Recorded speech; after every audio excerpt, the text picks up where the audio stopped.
Welcome. Please take your seats. We are about to start.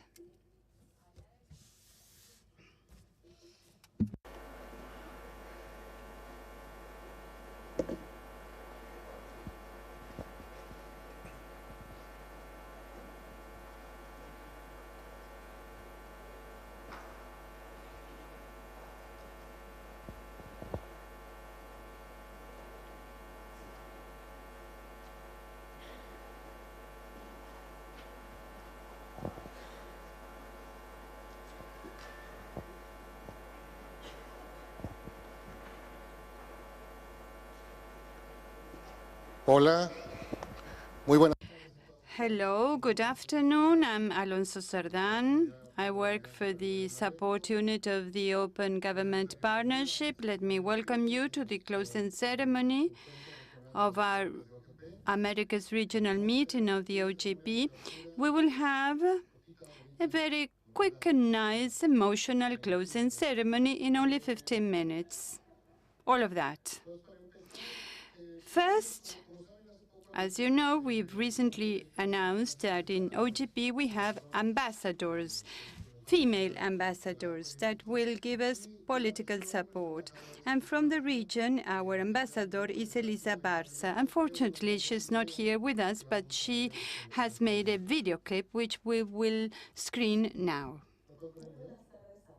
Good afternoon, ladies and gentlemen. It is an honor for me to be an ambassador of the Open Government Partnership, and I deeply thank you for the invitation to be with you in this America's Regional Meeting of the OGP 2017.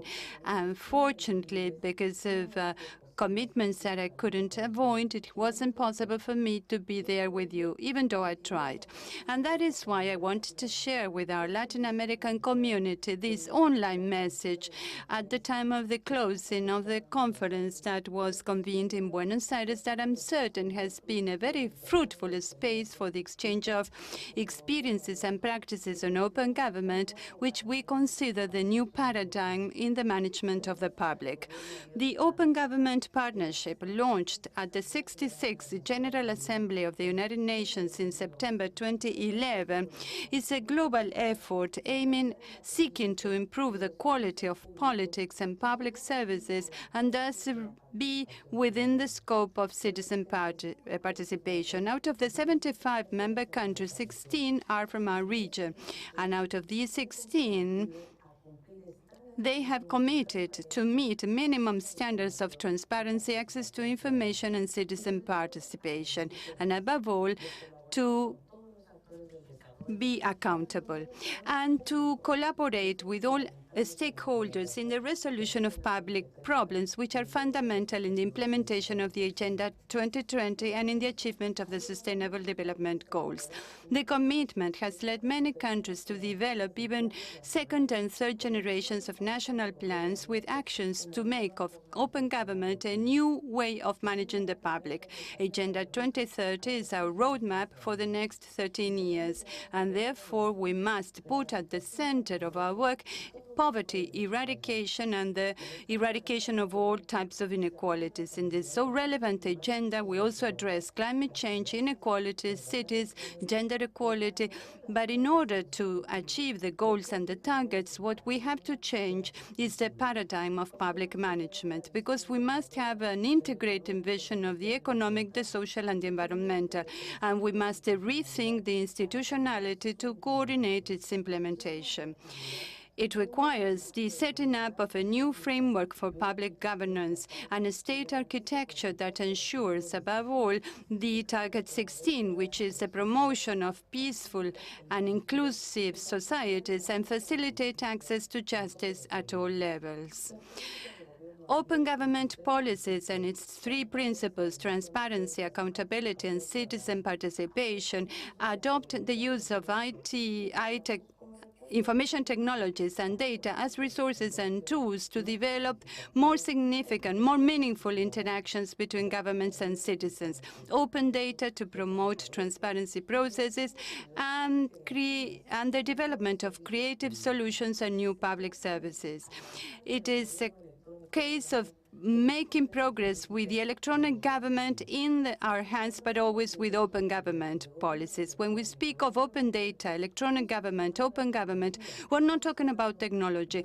We're talking about policies, of changing the conversation, of addressing the culture of privileges, of ensuring equal rights and affirming those rights for the citizens. We need to make sure that information is at the service of public power and that it can be fully exercised. Open government is a new form of governing with and through the citizens, with new coalitions between the state, the market, and society.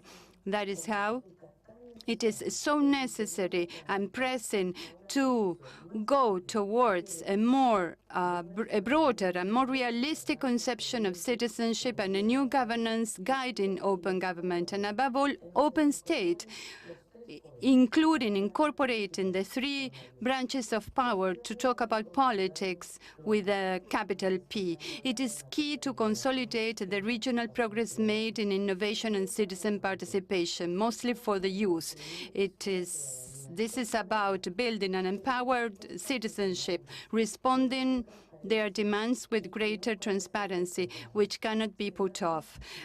This is to a question of bringing back emotion into the youth with continuous feedback and information.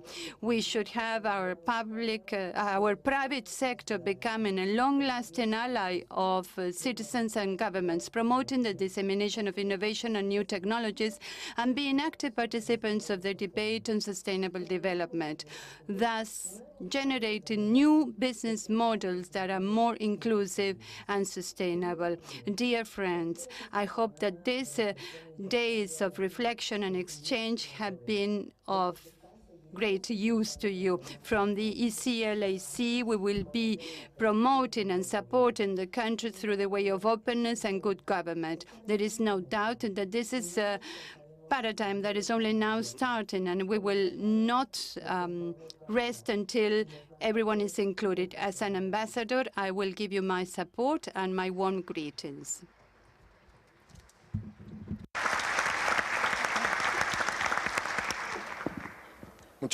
Thank you so much to the ECLAC for this message. And now we are going to start with a very short session for us, a closing ceremony. Suneeta, Kaimal from the Institute for Natural Resources Governance and from the Steering Committee. Can you go first, please?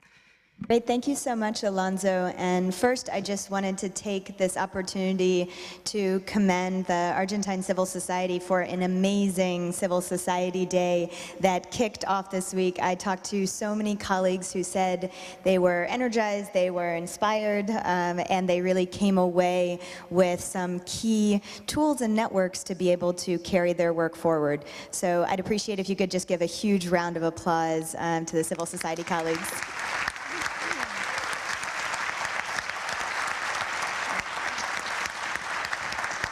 And I'm going to keep making you work because I also think that we need to acknowledge both our government colleagues and the civil society colleagues for this amazing event. I've had the opportunity to participate in quite a few OGP events, and I think this was incredibly well crafted, well done. It was inclusive, it was inviting, and I think we'll hear hopefully a lot of positive feedback. But thank you again, and please give them a round of applause as well.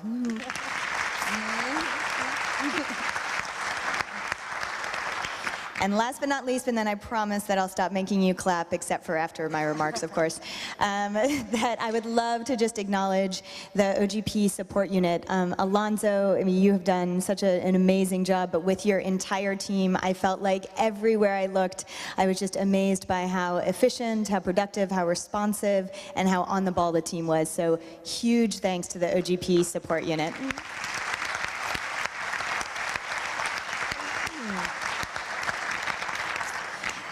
So it's a bit selfish coming to these events, I think, because it's an opportunity for all of us to reflect on what we know and what we don't know and how we are learning about open government. And so I really appreciated the opportunity to learn from all of you. And I wanted to share just 3 key points that I heard over the course of the week. The first one is the need for us to really exploit some of the contradictions that exist in open government. We right now are in trying times, as is often talked about, in terms of the rampant corruption, violence, conflict, political transitions. It seems everywhere we look, there is a new challenge to our ambitions with open government. And yet, we are also seeing some surprising bright spots. I want to give you just two examples. One from my own country, the US. As you know, these have been trying times. And most recently, the US actually stepped out of the Extractive Industries Transparency Initiative, an international initiative that brings good governance to the oil, gas, and mining sector. And this was pretty devastating on a whole host of different levels. But what's interesting is that the US is still moving forward with their OGP National Action Plan.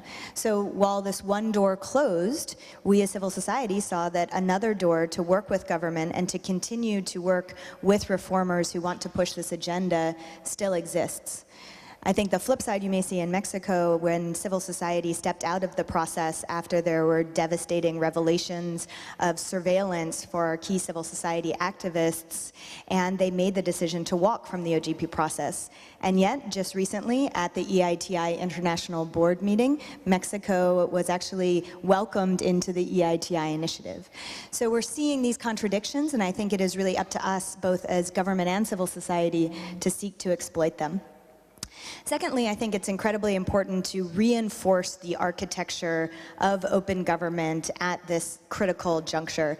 Alonso, you hosted an excellent panel earlier on political transitions, but put the fear of God into me with your statements about the 12 forthcoming political transitions we can anticipate in Latin America over the coming couple of years. And in order to weather these transitions most effectively, what we need to be able to do is broaden and deepen the base of reformers. And Parliament in particular can play a critical role in ensuring that this just doesn't become a one-party issue, but this is really an issue that has deep roots across government. But we as civil society also have a responsibility. We talk a lot about distrust between governments and citizens, but we don't often talk about the fact that we as civil society also have distrust within our community, and that we need to be reaching out to ensure it's not just the elite cadres of civil society that have a seat at the table, but that we are also brokering dialogue directly with citizens, with community groups, with a range of other civil society actors, informal and formal, to ensure that their voices are heard in this process and that they too see the benefits of open government. Lastly, I think it's critically important that we really not settle for anything less than OGP's best.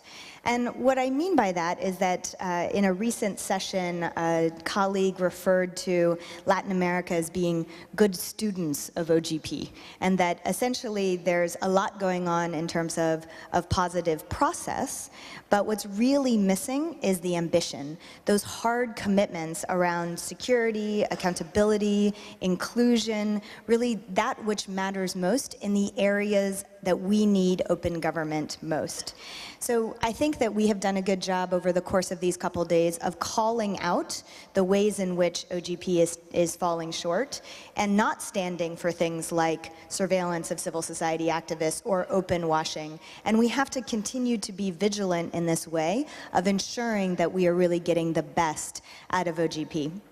That said, I really think that the opportunity is now. Globally, there are more than 70, 75 national action plans that are going to be developed in the coming year. So we now have this opportunity to take what we've learned, what we've heard here, and finally put it into action. Thank you.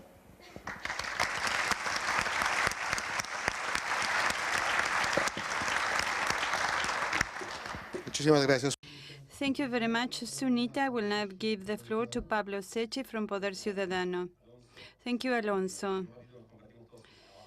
In a while, we will all become pumpkins, like in the Cinderella tale, because we are all very tired. But some closing remarks. First of all, a word of commendation for the organizers, the Open Government partnership, the host, and everyone in the civil society that has been engaged in this magnificent event. So my congratulations.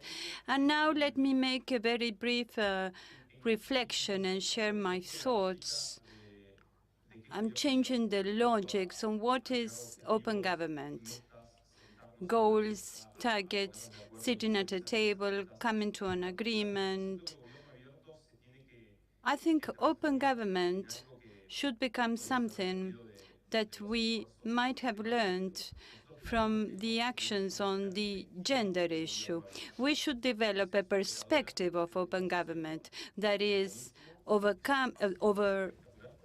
going beyond what we're doing now, because it is the first time that we, in an organized manner, sit at a table and we think of future challenges and goals. But we need the governments, very especially, that in every one of the decisions they make, they make them with a perspective of open government. And now I'd like to talk about what open government is not. We've heard several things during these high-quality work during these 2 days. We've seen that open government is not the spine of Mexican society. We do not have open government if there is a setback in the autonomy of the Peruvian transparency, as the Peruvian civil society is claiming. We do not have open government in Honduras if there are laws that prevent access to information by citizens, which started initially by the protection for security reasons, and they are extended to whatever they want. In my country, and I apologize, and I will say it again, as many my co-nationals say, there is no open government if the ombudsman is chosen behind the back of the citizens, and there is no open government if the city of Buenos Aires is still not responding to the claims, to the request for information made by the civil society. In Panama, civil society is claiming this transition from open government to open state, and that the judiciary should also commit to this, and that the justice should not choose and pick which cases to hear, but open government requires the justice to investigate all who are corrupt. Civil society of El Salvador, and this applies to all governments, request going from words to facts, that we no longer do so much commercials about open government and bring to the table what progress we can effectively make. And let's not forget about Venezuela. Venezuela is showing to us that opacity is an instrument of authoritarianism, and that is not the road we should follow. And finally, no, we should highlight the originality of the Latin American civil society, which has no paragon. There will be no open government if we do not have such a disturbing, annoying, and disruptive civil society as we have in Latin America. Thank you very much.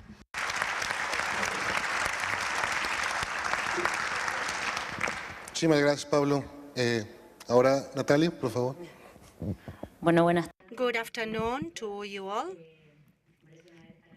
I am impressed to see this high turnout. I thought that by this time we would have lost a few of you. I have no much more to say that hasn't been said in a panel or during a break or over lunch, over dinner, or over beer.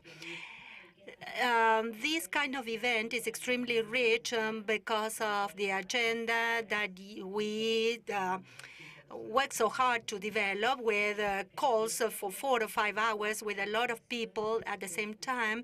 But also, these discussion spaces are the ones that give importance to these events. This region is one of the most connected regions in terms of open government and openness as a whole.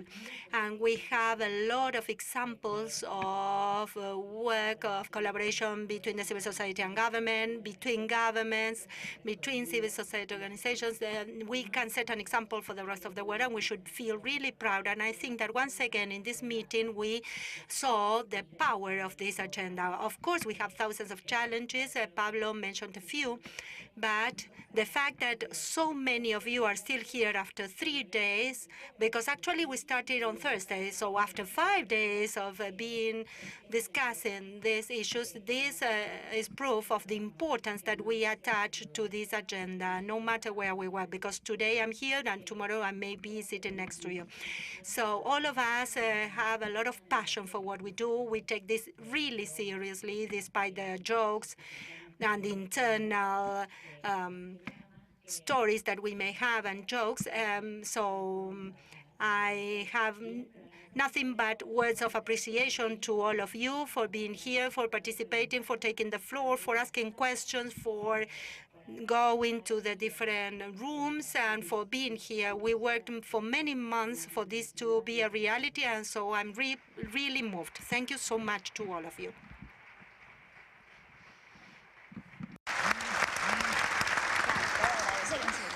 Okay. Bueno, antes de pasar.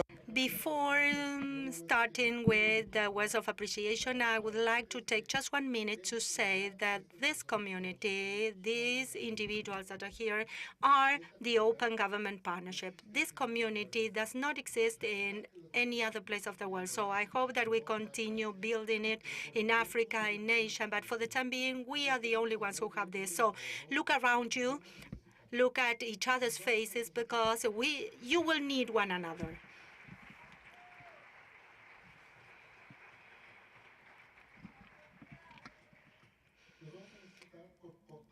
We will need one another because of all the challenges ahead, mainly in the next 2 years. I think that we must remain vigilant. We need to be on the alert. A lot of electoral processes are coming soon. We have authoritarianism and many other well-known processes to all of us. 80% of the community in the next 2 years will come up with new plans. We need to become ambitious. We need to address these problems that Suneeta was mentioning. We need to deal with security and corruption seriously, inclusion. Last year, we succeeded in changing many of the rules for OGP's operations. So we wanted to have a sounder structure. We have the basic consultation requirements. We have new standards, new guidelines to defend the civic space. So use all these tools, use this community, because this is very important.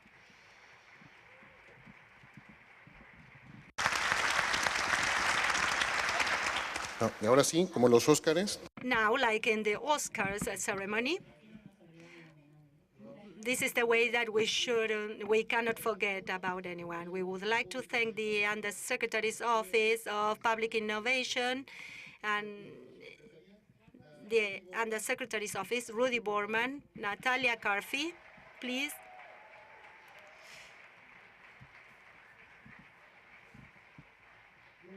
Nuria Franco, Carolina Cornejo, and the entire team. You did an excellent job. Thank you so much. What a team, a great team. I would like to thank all civil society organizations from Argentina, and especially all those that represented all civil society organizations by organizing this event with us. So we can ask the members of the team of the Undersecretary's Office and the different entities and foundations that I'm now mentioning. All of us made a big effort to make sure that this event was possible. So please, all of you should come here up on stage. I would also like to thank all the sponsors that allowed us to have participants, IDF, CAF, OAS, OMedia, and the city government. So thank you so much.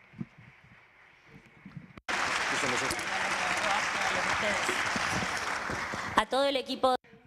To the entire OGP team that has helped us, Alonso, Ro, Emi, Megan, and the entire support team, because you have been so helpful. Please, all of you should come here on stage. Carito, please come. Emmy. I see a few members of the Undersecretary's office still sitting there, so we are going to call you by name. And I think that would be all the names, right? Well, we have a bunch of people here. Okay, thank you so much. Wait. We shouldn't go behind the chairs because Caro is going to kill us. Otherwise, she will be mad at us with the photograph. So thank you so much to all of you. This is the team that organized this event, so thank you so much for being here.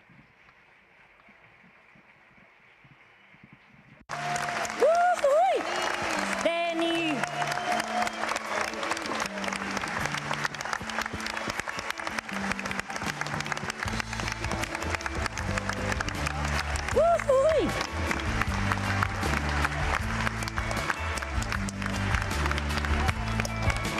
Bueno, y ahora sí. So now we formally close the Open Government Partnership Americas Regional Meeting, and I hope to see you soon in our next event. Goodbye.